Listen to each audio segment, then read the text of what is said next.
Dear colleagues, this is Jin Haina. I'm a professor of translation, film, and communication studies at the Communication University of China.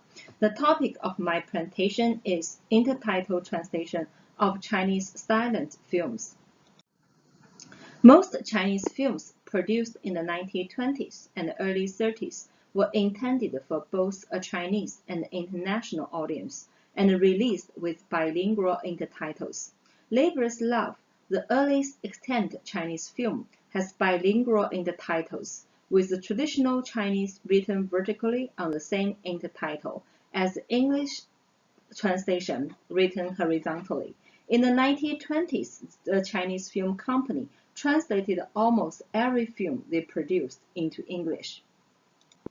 In addition, some extant films of the same period have intertitles in foreign languages other than English. The Story of the Western Chamber, for example, has French intertitles, and The Cave of Silken Web has Chinese and Norwegian intertitles, indicating that the translation was not only done for the benefits of English-speaking audiences.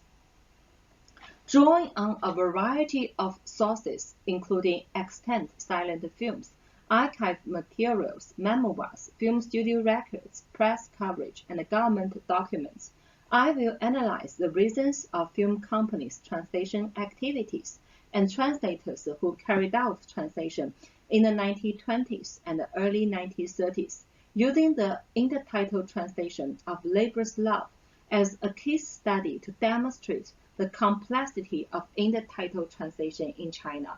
I thus trace the practices of translating Chinese films back to the silent film era.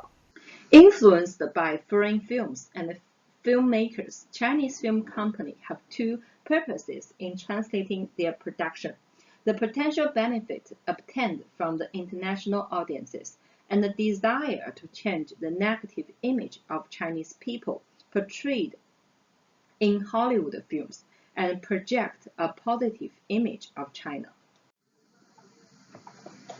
Film was introduced to China in 1896, less than 1 year after the first public screening by the Lumiere brothers, and quickly became very popular among the Chinese.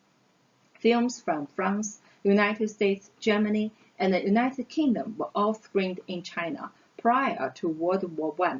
With the rise of Hollywood after World War I, American film came to occupy the lion's share of the Chinese market. Xiao Ziwei, noting that all major American film studios set up branches in Shanghai in the 1920s, estimated that Hollywood brought in 6 to 7 million US dollars from the Chinese market per year. And from the middle of the 1910s, from the middle of the 1910s to the middle of 1920s, the enormous profit Western studios were making in the Chinese market incentivized the development of the domestic film industry in China. Western film companies and film personnel not only screened films in China, but also experienced with making films in China.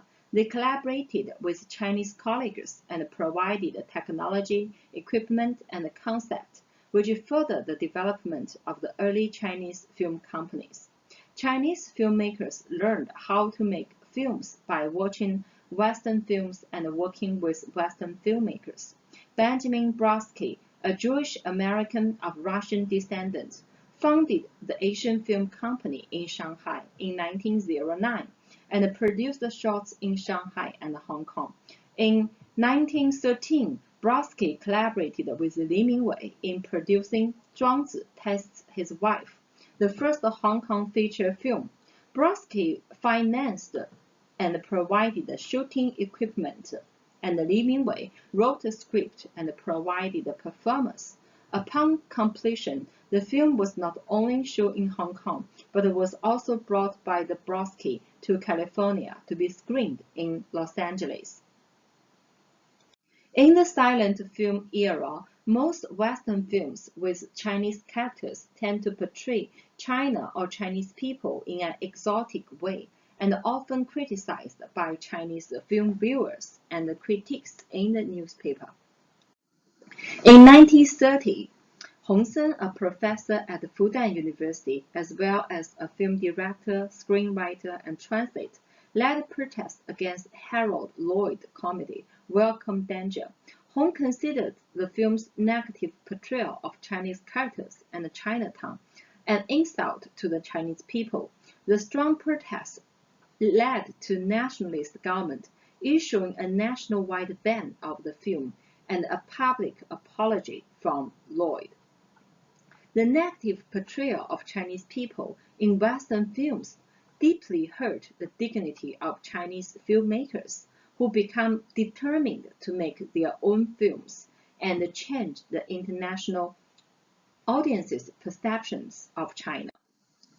In 1919, when the film department of the commercial press was established, it issued a manifesto stating its mission was to make films which would offer alternatives to decadent foreign films domestically and export Chinese culture abroad, which would further popular education within China and engender sympathy for overseas Chinese. Similar statements can be found in declarations made upon the establishment of other Chinese film companies, such as China Song Motion Picture and the Star Film Company.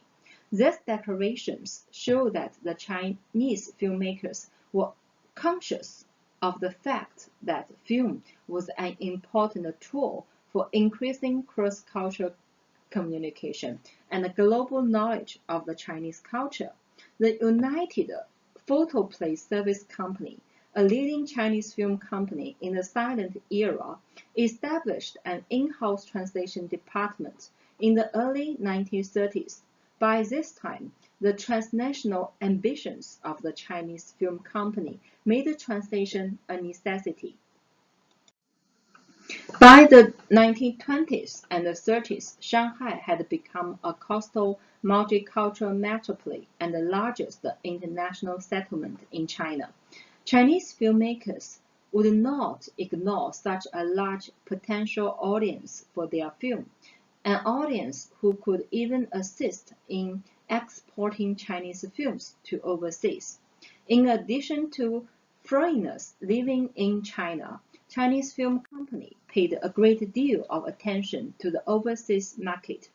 Overseas Chinese who shared cultural background with the Chinese filmmakers were an important international audience for Chinese films.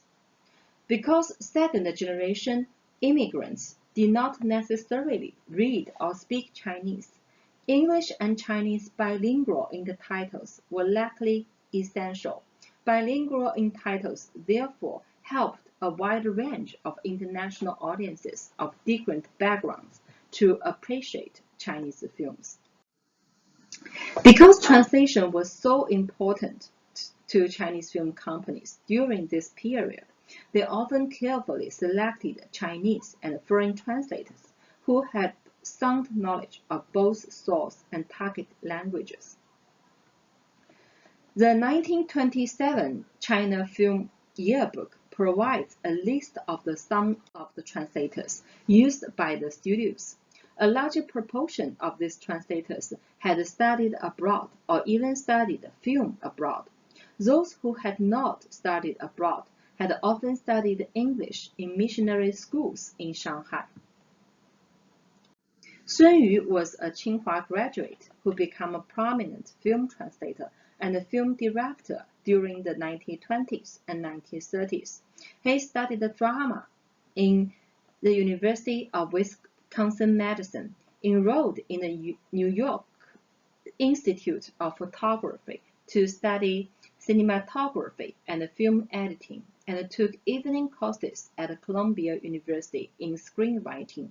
After returning to China, he worked for several film companies in Shanghai. He directed several notable Chinese films during the 1930s, including White Rose, Daybreak, and The Big wrote. Sun Yu was also a prolific translator, translating many Chinese silent films. In the 1920s, the film Portrayed credits Sun Yu as the English translator. The language capacities of the Chinese students who returned from abroad made them ideal candidates for the translation of Chinese silent films. They often shouldered other roles in the film industry, such as directing, screenwriting, acting, and producing. They also established film journals for which they translated film theory from the West. They become important mediators of semantic exchange between East and West and made great contributions to the efforts to make Chinese films accessible to international audiences.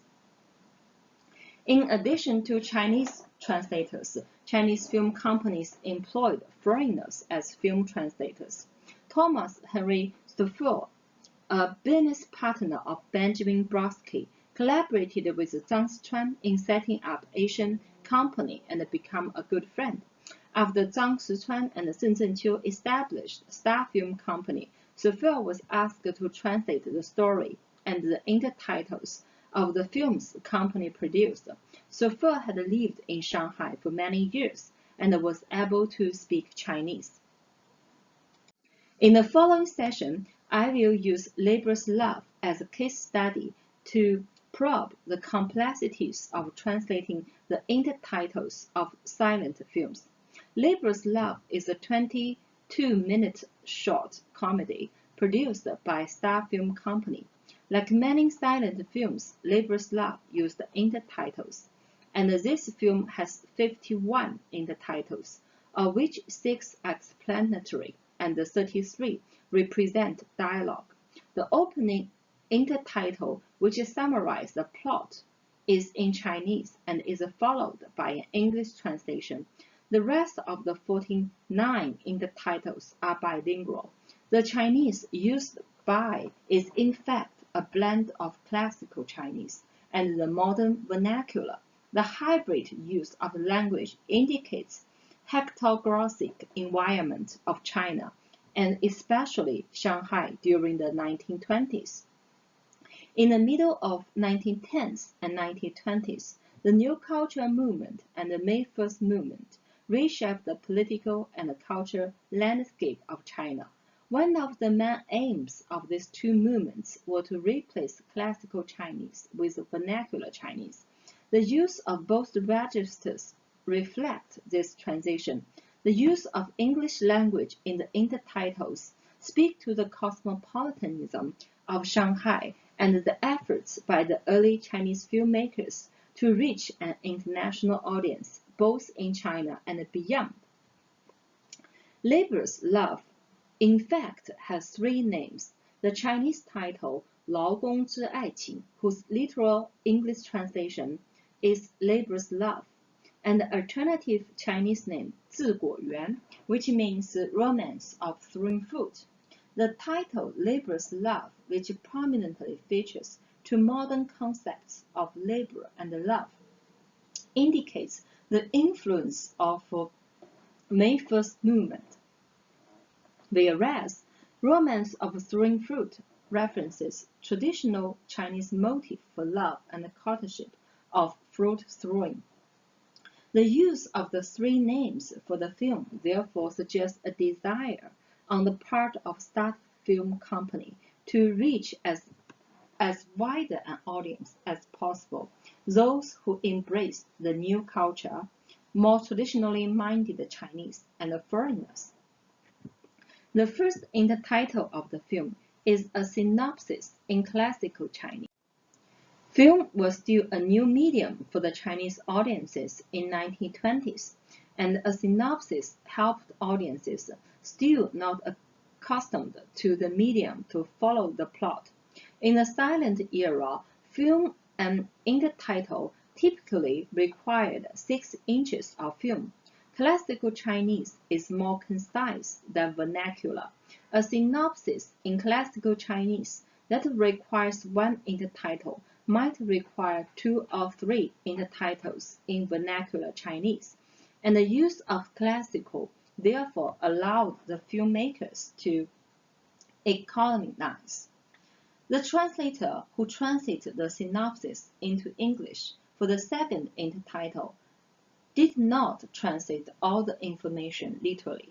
Instead of choosing to give a brief introduction of the three characters and the situation with no indication of how the story progresses. If the Chinese synopsis were translated into English literally, the English text would be much longer, requiring at least 2 or 3 consecutive intertitles. This brief English translation avoids excessive use of intertitles, which would be both costly for the filmmakers and unpleasant for the viewer.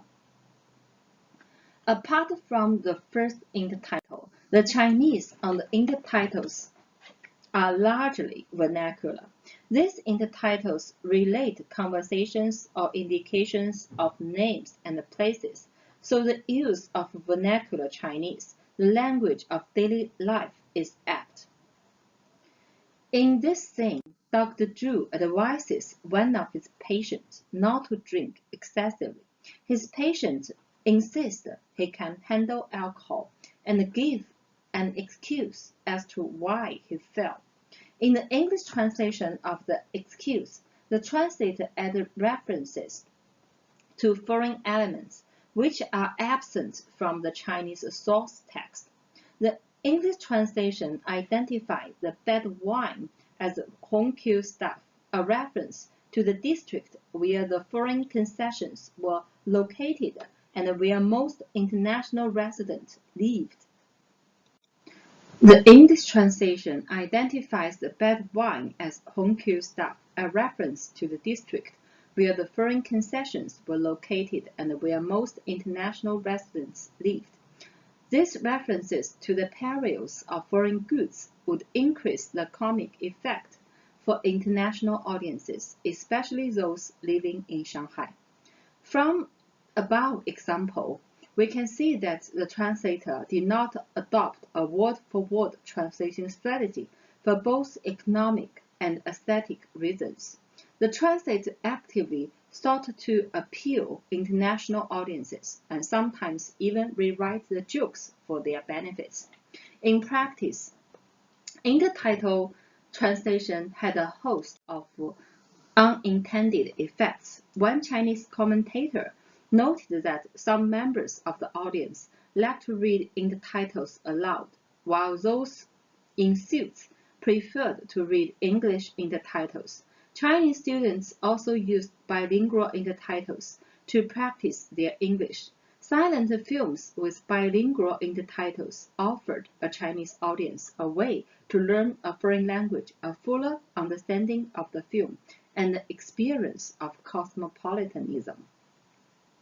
This presentation revives the standard theory of film translation in China, which most scholars date owing to 1949.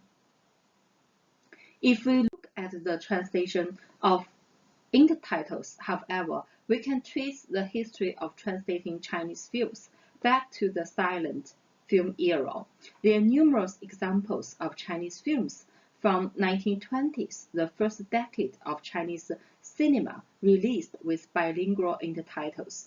Chinese film company, eager to profit from overseas market and introduce Chinese films and culture to the world, made an effort to translate their films well. The intertitle translation of Chinese films can be seen as both an expression of Chinese filmmakers' global ambitions and a form of Chinese thematic modernity. This comes to the end of my presentation. Thank you, and I welcome questions for further discussions.